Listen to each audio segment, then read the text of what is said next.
television. So the company that I worked in there was creating content, and one of them was we launched the channel Sound City. So I was already in the brands and marketing department of that organization. So by virtue of my performance, I was moved to the Sound City channel to launch it, and I learned a lot. Because what really happened was that we didn't only start a TV channel just for people watching television. We went into brand activation, brand engagement. When I mean brands, that means connecting products and brands with the direct customers. That's the students. Yeah, we went across. I think we toured the whole of Nigeria consecutively for 2 years. So I don't know any state in Nigeria that I haven't, physically slept in today. Oh, interesting. So when you say brands, especially when it comes to movies, one of the key issues we have when it comes to movie is distribution. In your own role and experience, how has it been, especially the fact that you distribute to over 52 countries? How did that happen, and what are the challenges you face in the distribution channels? So distribution has also changed as of today. Before now, it used to be granular distribution. That means that you had the world map and you had to either physically or connect with most of these countries unilaterally. Or like now that you have we're on Amazon Prime now, and Amazon Prime for us covers 160 countries.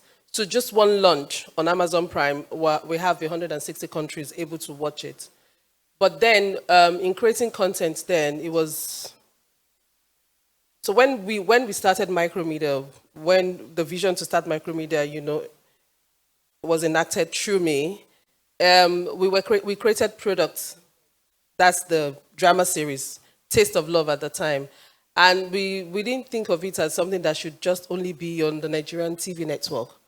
So the team that I had then, I think there were about 3 of us, we just moved from content market to content market. And more than often, we had to do cold calls.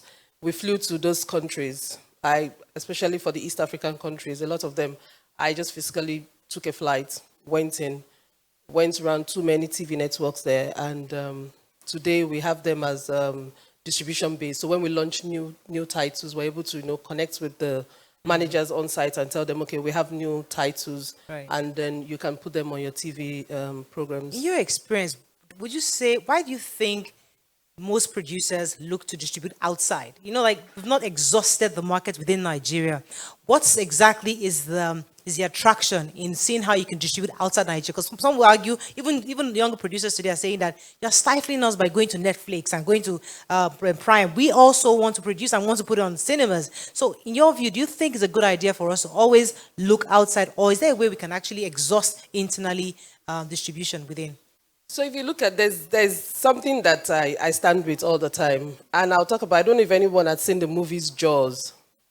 Okay, yeah. Yeah, till today, Jaws is being licensed, even if it's at 0.0002 cents. So I always say that you have to take your content, what you have produced, because content is king. It can be monetized in different formats. It can be snackable. You can divide them and create them into 8 minutes if you want to, even after you've created a 1-hour show or a 2-hour movie. You can take the right content. There's one series that, has won too many Emmys. It's called Elite on Netflix. I don't know if anyone has seen it. Elite, has broken the Spanish market. It's broken it's breaking the American market now. And when you begin to watch Elite in terms of episodic, they do like a collage of different character story. It's just a 3-point story. So just what happened within a series. So that tries to tell you that it's not just about storytelling is storytelling. I may not understand the Spanish that they're speaking, same as the K-pop, the Korean content that we also watch. But the fact that the story is engaging, is relatable, that already shows you that is something that can spread across the globe. That's the world itself. So it's important to have that mindset from when you're creating content itself. Yes. I know you're also the executive producer of the first independent telenovela drama series, Taste of Love, Casino, and a few others. And that's telenovela.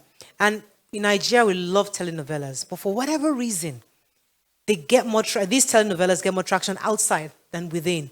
In your, what kind of platforms do you think we can create to have the market within for telenovelas? Because aside from Tintel and a few others that are homegrown, many of us really we hardly see telenovelas that last that long, 200 episodes minimum.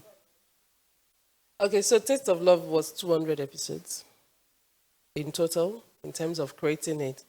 And up until this moment, Taste of Love is when you talk about distribution, it's still one of the most profitable amongst all. It's actually the one that has gone to all of those 52 countries that I did mention, alongside with some of the other titles that we produced afterwards. But then that's like a flag bearer. And it's because it's a love story. Everybody loves love, whether we like it or not. If you look at Z Word, no matter how they change the story, it's all about love. Yes. So the platforms are different. When you get to the Netflix, you realize that they want it harsh, they want it brutal, they want it a bit very bloody, ogre kind of feeling. But when you come to the soapy platforms, and no matter how you create Like those, mushy. you know, it's, well, yeah, love is love, anyhow you like it. So you always have to create content that will fit that genre. There are people here, and I know that a few of them are also wondering, how do I get my own content on Netflix or Africa Prime, Amazon? What's the criteria? What must I do? Must I be a Kunle Afolayan or must I be Biodo Phillips? Like, what do I do to be able to get my content on these platforms? So in terms of, there are some TQs, technical qualifications that are required.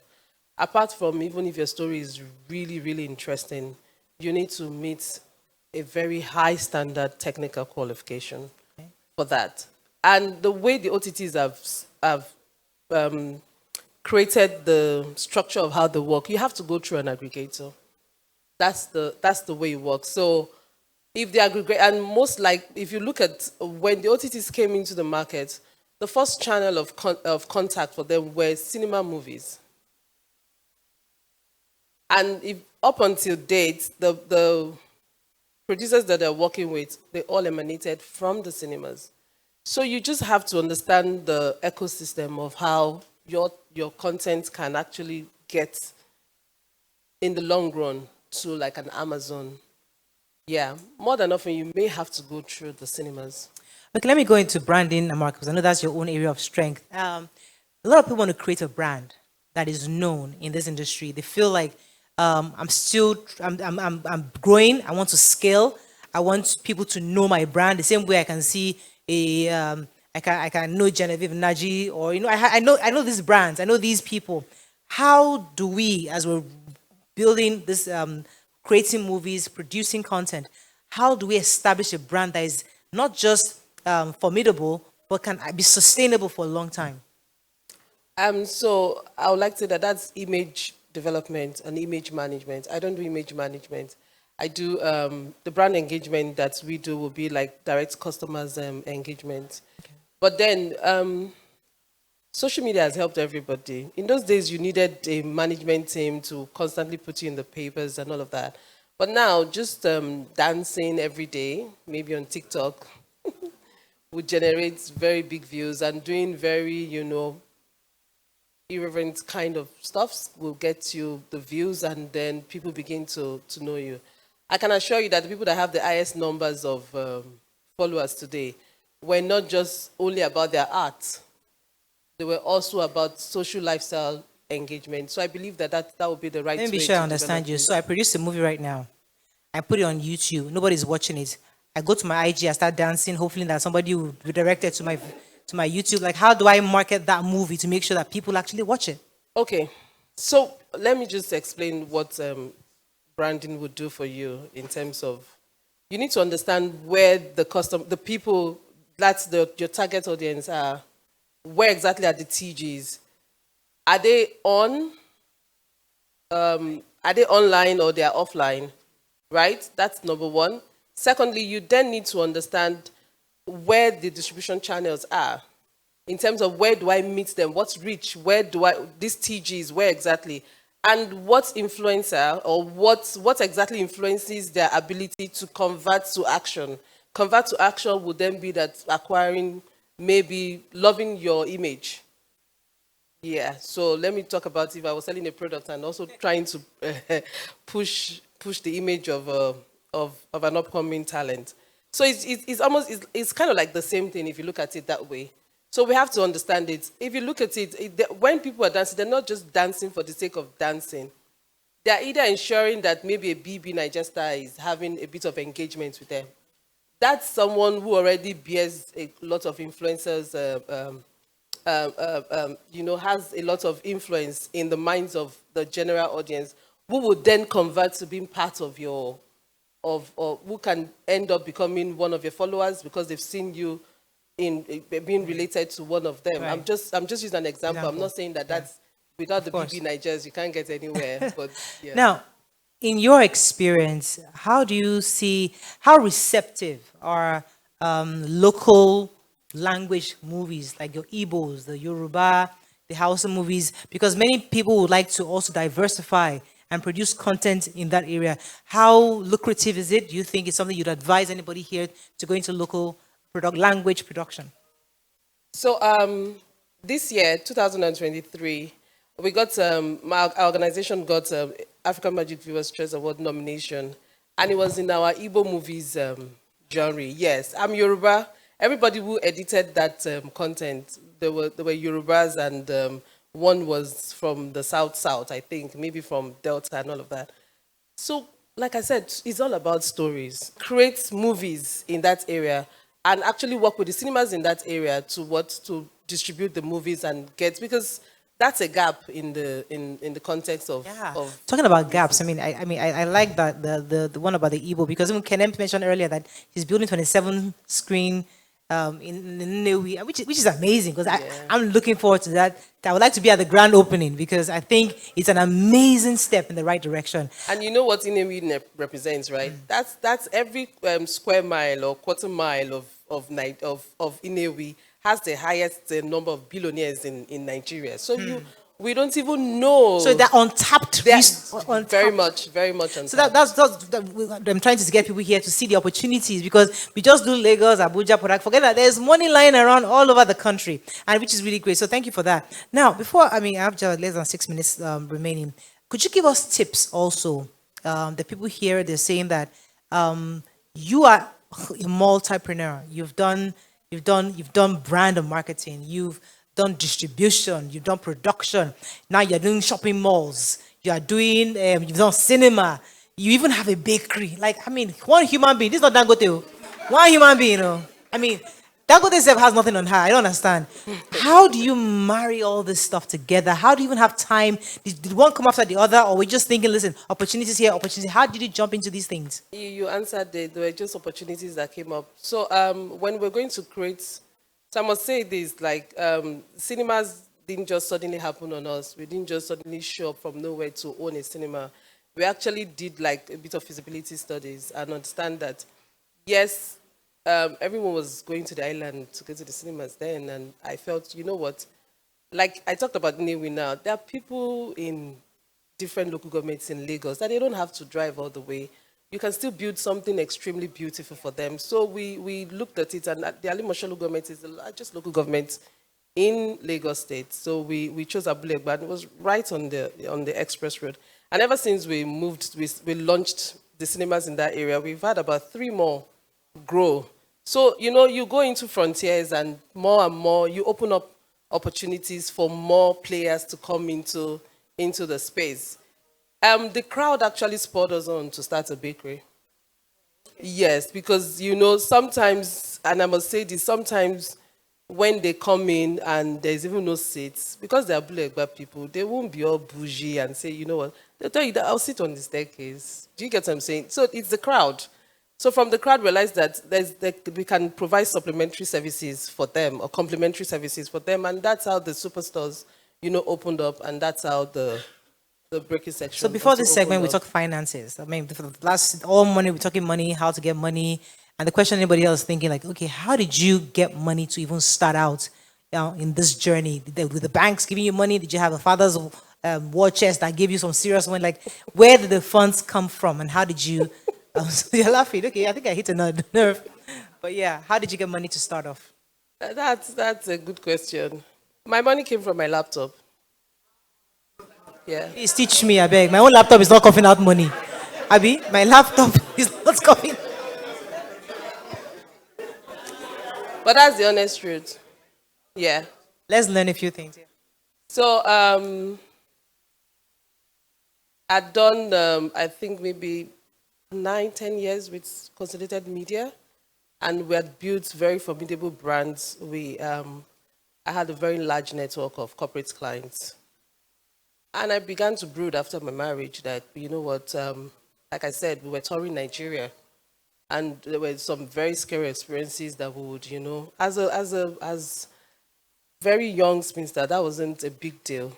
Yeah, being a project lead, moving around the whole country, traveling to Johannesburg, or just have a box and just jet out, you know, just go and attend a meeting on behalf of the organization. Something was really big. It was big. We're doing quite a lot in South Africa at that time, and, you know, coming back into Nigeria too. But then I had a baby, and in 2 weeks, I wouldn't even see my baby and all of that. And at a point, he barely even recognized me. So I just said, you know what, it's time I quit this. This is my high-paced, high-energy, fast activity, fast life and all of that. And I sought the face of the Lord and all of that. And he told me that what I had in my hands were good enough for me. And I know you mentioned tinsel, but I was the one who licensed tinsel for the Nigerian market and distributed it for over 3-4 years and made it extremely popular. Fantastic. Yes. And So it was my laptop. right. Okay. So that's a good insight. Laptop. But we're going to be wrapping up very soon. I hate asking that general questions. How do you juggle everything? But in all that you've done, does anything suffer? Does any part of your life suffer? So I used to get deeply involved in terms of deep worry. I think like I said, you have to really go to therapy at some point to understand how to segment life. Yeah. Yeah. So the happiness side of my life scales above 60%, above every work that I do. Wow. And then I've realized that the more happier you are, the more you're able to create great ideas and the more money you make. Fantastic. I'd like you to give us a final word because we're going to be wrapping up in less than a minute.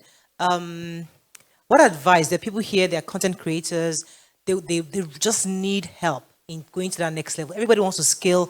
Everybody here is looking at opportunities to distribute, to do much more. Where are the gaps in the industry that you think people can fill in that is not too saturated, that people can say, you know what, maybe I'm not looking into this area. Are there areas that you think in your own experience that people can start looking into that they can be actually lucrative and involve to build the industry? Yeah, I think one of the things we don't do in Nigeria is the fact that we don't go into collaborative effort. So as individuals, you are able to create content, but as a formidable team, you are able to create great content. And I must say that was one of in the space of the journey to where we are today, that was, I would say, like an error that we did not commit to. Based on some learnings that we had before, while we were creating the 200 episodes and all of that, when it got into trying to move into the movie space, we didn't go into collaboration as an organization. Yeah, maybe then it would have been Micromedia creating like I really, really do love Black Book. Yeah, but then I'm just saying it could have been. So go into collaboration. Yeah, much more. Thank you very much. Please give her a round of applause. I know one of the bankers mentioned collaboration earlier, so that's a word that's been repeated, collaboration. Thank you very much. I think that's all we can. Our times are up, but thank you very much. Do we have time for Q&A? Okay, no questions there anywhere. Okay, thank you very much, Shileola. Okay. Thank you very much. That was the Chief Woman Conversation. Please, can we give a big round of applause first to the moderator, Mariah Folabi Brown, and of course, Shileola Ibironke. Please, a round of applause. It's indeed remarkable that with all of the things that she does or she's doing, her company is still called Micromedia. Ain't nothing micro about what you do, madam. You should be called Massive Media or something. Yeah, please one more time a round of applause for her.